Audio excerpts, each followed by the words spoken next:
Hello, and welcome to this episode of Counsel Trends. I am Dr. Mercy Connors, and I'm here with the lovely Dr. Shanae Anderson, and we are doing a very interesting topic today.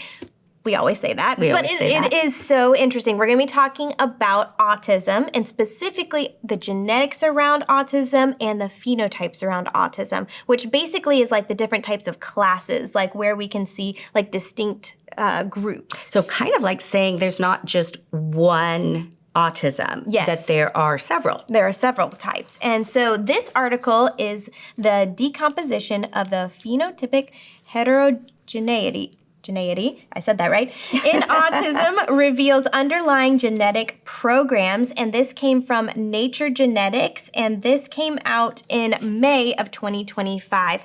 And first of all, let's talk a little bit about what phenotypes are and what genetics are. So phenotypes is basically like classifications. These are groups of symptoms that we're seeing that go together. So when you're looking at this big group of people that have autism, are there certain like symptoms that, and they create a group? They kind of describe the individual. So the phenotype, you can have different phenotypes based on different symptoms. Yes. And that's what they're saying. It's like when you look at the autism spectrum disorders, there are some that are going to look very similar and some over here that are going to look very similar. They're kind of grouping together. If you want to think of it as like they're clustering in a way. Yes, that's a good way of phrasing it. And then once they figured out those like clusters, then they're looking at genetics and trying to see if there's a genetic predisposition or is there a way that the biologics are working here.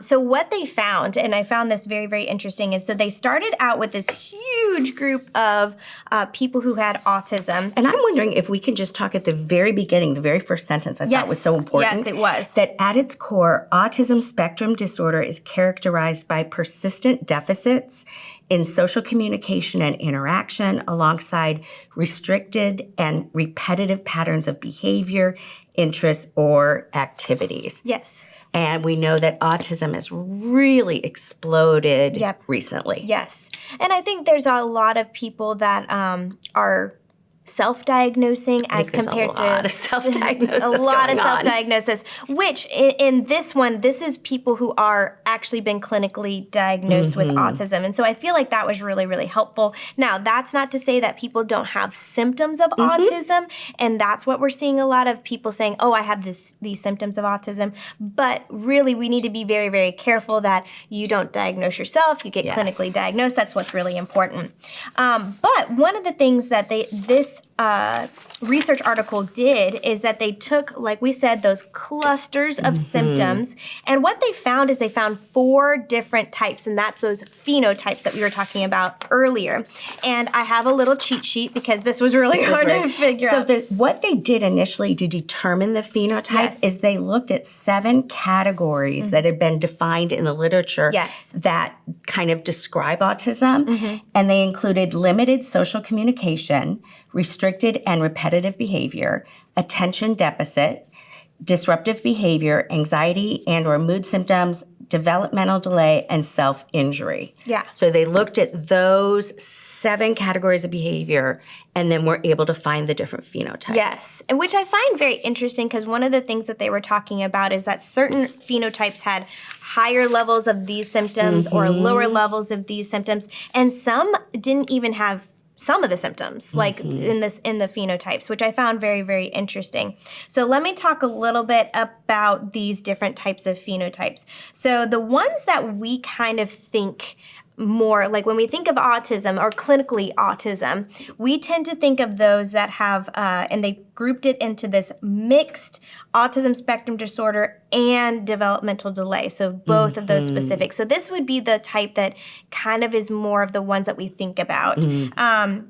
So they have issues with social connectedness, social communication. They have those restricted or repetitive behaviors. This is the ones that do the self-injury. So this one also is where you have that developmental delay, and that can be a delay in intellectual, language, motor. So we're seeing that in lots of different places. So that is the one that we typically see as autism spectrum disorder. That's the one that most people think about. Well, and this is one that I thought was interesting. It's early diagnosed, so it's usually noticed in childhood.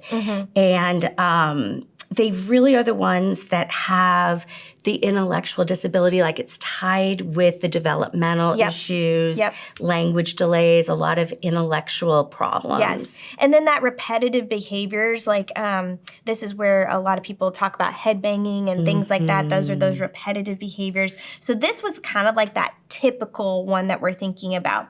The next one is social behavioral, and this one actually has more people in it. So when they took this big, it was like over 5,000 people. This was like the top one, the one that had the most of it. And this is the one that is really talking about problems with social communication. They have the restrictive or repetitive behaviors. They tend to have disruptive behaviors, which I thought was really interesting. They also tend to have those ADHD type of symptoms, and then they have much more anxiety and major depressive symptoms. So this one really had a lot more mood symptoms and behavioral symptoms. And this phenotype was interesting, was diagnosed later. And that's where I'm guessing if they don't have those developmental disabilities early in life, you're not going to catch it right away. Right. That's what I'm seeing here too. I think that a lot of the kids that I worked with, like that were in pre-K and in kindergarten and first grade, we often were able to pinpoint them a lot earlier for autism spectrum disorder as compared to the ones that I do think are in this social behavior, because those symptoms are much more able to be seen. You know that they're not hitting developmental milestones. You know that they're not speaking on time. They're not walking on time. Those types of things. Then another group that was a really high group. This had over 1,800 people in it. It was the moderate challenges group. And they kind of are a little bit of a mixed group, but they had lower levels of all of these. So think of it as kind of like a low-grade temp almost. But it was interesting because I loved how the article addressed the fact that, yes, they were more subtle. You really didn't see it, but it still was a substantial difference from the other categories and from their non-autistic siblings. Yes, and I really did appreciate that the study actually did look at the non-autistic siblings, because that's a really good way to make sure that it's not a nature thing, or I mean a nurture thing. It's not within the family, that the family struggles with the socialization and things like that. So it's really trying to take that factor out, which I really appreciated. And then the smallest group, which was very interesting, was this what they named as broadly affected. And so this one was, they had all types of the different levels of these categories. They also had cognitive impairment. They also have language issues. They had the developmental delays as well. They had the developmental delays. I mean, they have high ADHD, low IQ, and low educational achievement. This group was really struggling. You could really tell. And this is another one that they said because I think they had the developmental delay. It was also diagnosed early. So the two that were able to be diagnosed early were the broadly affected, which is kind of like, I saw it as like a very just broadly affected group. Wide range of stuff going on. That they kind of have everything going on, versus the other one with the early diagnosed was the mixed autism and developmental delay. Yes. And so it's really interesting. So then they take these 4 groups, and then they're going to look at them genetically. And I have to admit, I didn't understand a lot in this, but I could glean enough to really get a good understanding. And what I want you guys to understand is that there are genetics behind autism. That's really what the big picture of what we got from this. But it's also, I think, important to understand there's the epigenetic phenomenon, that it's not just 100%, although I think there may be some that it's pretty much all genetic, but that the nature-nurture is combined. Yes. There is something else going on. Like, it's not like, oh, you have this gene, so there you're going to have autism. It's not really like that. It kind of sounds like some things turn on or could turn off, or... Which is that epigenetic influence. And it's really interesting. We're going to talk about that because okay, it's just really cool. But it was very, very interesting that they looked at these and they really did see genetics following the phenotypes. So that really helped us understand just even that, I think, is really important to just pause about. That they really did an extensive research to determine the 4 phenotypes and then to find that genetically it matches those 4. Yes, it really did match. And that was really, really interesting. So one of the things that I thought was very interesting is the fact that these broadly affected and the social behavioral, so again, those two phenotypes together, showing significantly higher ADHD signals relative to the non-autistic siblings in other classes. So those 2 phenotypes really did show that ADHD type of signals within the genetics. Then you didn't see that in the non-autistic, and you didn't see that in the other groups, which to me was very, very interesting. I thought it was interesting also that the broadly affected autism and the mixed autism plus developmental delay were both tied to Fragile X syndrome. Yes. So that is something that is, I think, probably detected very early in pregnancy. Yes, yes. And when they can detect these is very interesting too. So we'll get to that too. The other thing I thought was very interesting was the social behavior class showed a higher than average signal basically for major depressive disorder, which I found very, very interesting. Right. Well, and that's the one that, again, it's diagnosed later, and it really sounds like, I think that there may be more going on environmentally, perhaps, because there's a lot more mental health issues. Right, exactly. And it doesn't have the developmental delays as much. Correct. And that's what's interesting, because I have noticed, I've had several of my patients who have been diagnosed with more personality disorders, with a little bit of like obsessive compulsive, maybe a little bit of some borderline stuff, that they've come to me saying, you know what, Shanae, I think that I have autism.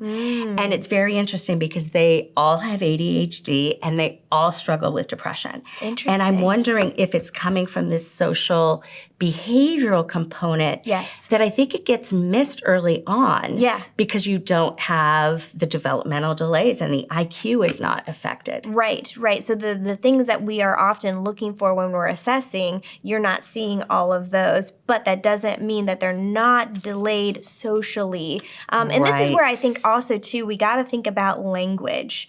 If a kid has struggles with language, is there this autism possibility? Yes, but it can also be, hearing issues. It can also just be the connection in the brain may be delayed a little bit. So there's a lot that when it comes to kids, there's a lot of possibilities. Right. So you don't want to just say, oh, you've got da-da-da-da-da. Like, you really do need to go through and do a thorough assessment when it comes to this stuff. The other thing that I think we found very, very interesting is that there was also mutations on the genes as well. And this is what you were talking about earlier with that Fragile X. Right. And specifically speaking on the broadly affected, the Fragile X mental retardation protein was strongly associated with that broadly affected, which I found very interesting. And then, that Fragile X syndrome, something different from the one I just talked about before, was really connected to that mixed autism spectrum and developmental delay. And they also tended to display more mood disorders and anxiety and impulsivity and hyperactivity and aggressive behavior. Lot of stuff. And what was interesting that I picked up on there for the mixed autism plus the developmental delay is that some of the genes were actually working in the prefrontal cortex. Yes. And we know how the prefrontal cortex is so important for mental health disorders and behaviors and things like that. And that's why I think they are engaging in self-injury and a lot of behavioral issues. Right. And then it was very interesting because then it goes into how this affects the biology. And it was really interesting. I'm going to read this quote because I thought it was really, really interesting. Overall, our analysis directly suggests hypotheses for specific biological dysregulations underlying each autism class, providing a framework for directed examination of basically mechanisms to give insight into continuing autism research, which huge. It's really big. Yes. I thought that was super, super important that they're actually talking about things that we can actually assess for a lot earlier, biologically speaking. Yes. So then we can already start those very early interventions, which was even more interesting is that we were actually seeing some of this stuff was happening in utero. Well, and that was so fascinating, too, of how some of the genetic influences were occurring during the fetal period, which we found out was 9 weeks when you're pregnant to birth, or some were just prenatal throughout the whole birth process. Yeah. But there were some that were after birth in the neonatal period that they got activated, and that things are activating those genes. Yes, actually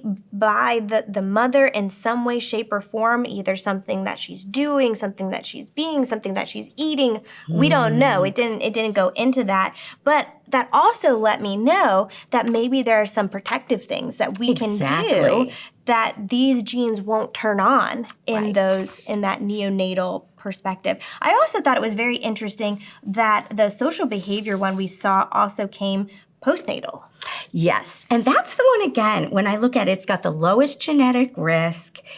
The genes get activated after they're born. It's the one that's got the most mood and behavioral issues. Yep. That it almost seems to me it might be something that is hovering in between the autism spectrum and other mental health disorders, that maybe there's a lot of misdiagnosis going on around that group. And I think which was a large group. It was a large group. And I think maybe too that this is where we have to, parse out a little bit more. Is there comorbidity here happening, or is it a larger problem that we're not yet seeing? Maybe there's actually something else going on here that we're not seeing. That's an excellent point. Is it more the autism that is causing these issues, or is it comorbidity? Yes, yeah. And I think it's really interesting too that the broadly affected seemed to be the one that had the most genetic risk. And that one, of course, was thankfully the lowest amount of people in that grouping. So that's actually pretty positive when you think about it. If we can figure out what's the mechanism that turns on those genes or turns off those genes, then we can do a lot more biologically or environmentally as well. And also that mixed autism and developmental disorder, it's the one that's most tied to those very rare genes. Yes. And so those are the ones that, again, it's going to be highly genetic, but they're exceedingly rare genetic risks. Right. And again, that's very, very interesting. That's helpful for us to understand, not only as clinicians, but also just as people in general, to really understand, give these people grace, that some of this is genetic, but that doesn't mean that it's all genetic. There's still lots going on here. And this is where I think the fact that, and this is the second study that we've done, we also looked at major depression and how it's got different kind of phenotypes and genetic influences. And I just keep thinking of, is this where our field is going? Is the next diagnostic manual going to have maybe genetic connections and things like that that's going to speak to etiology? I don't know if we'll go there, but I think it's an interesting thought. Well, and I think this also shows us that we need to be much more connected to our medical brothers and sisters than we are currently. We tend to be a little bit more siloed within the mental health field and the medical field. But if we really came together, if we could bridge that gap and maybe send some people for some genetic testing, or really look at the biological factors that these things can turn on genes, they can turn off genes. It also shows us that we can do some early interventions, which would be great. Well, I'm going to cross the Rubicon and actually bring up something that's going to be highly controversial. We know that Robert Kennedy Jr., as our new director of, HHS? Is talking about vaccines. And I know that there's been a lot of controversy about the link between vaccines and autism. And I'm wondering, especially for those that have that later diagnosis, could that be one of the things that is turning on some genetic risk factors? I think it could be. I think there's lots of options there. I think that's one of the things that was so great about this is to see that there is something turning on or turning off those genes. Next research, so if you're doing research, pay attention. It would be great to see if there is a way, if they can determine what is happening in utero to turn on some of these genes, what is happening in utero to turn off some of these genes, what is happening outside, postnatal when the child is, early on, because even with the social behavioral one, we saw that happened really early on in infancy. What is it afterwards that's turning on or turning off those genes? That would be really, really important. And then, of course, this just really helps us in general for people with autism. This allows us to say, hey, maybe it's a diet.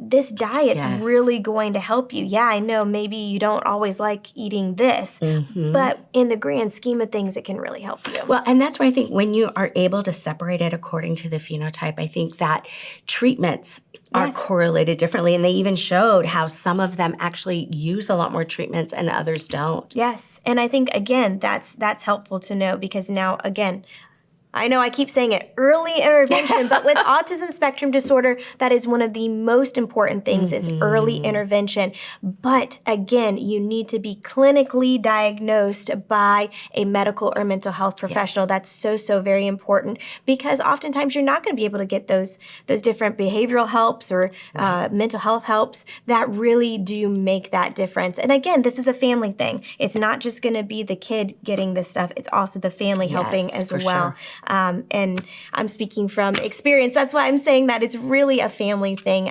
But we hope that you enjoyed this Counsel Trends. Give us a like if you enjoyed it. Let us know what you think about some of these phenotypes and maybe some of the things that you've seen in your own practice or in your own life. We love hearing from you. We always love hearing your comments. And again, please remember, we love being a part of your life.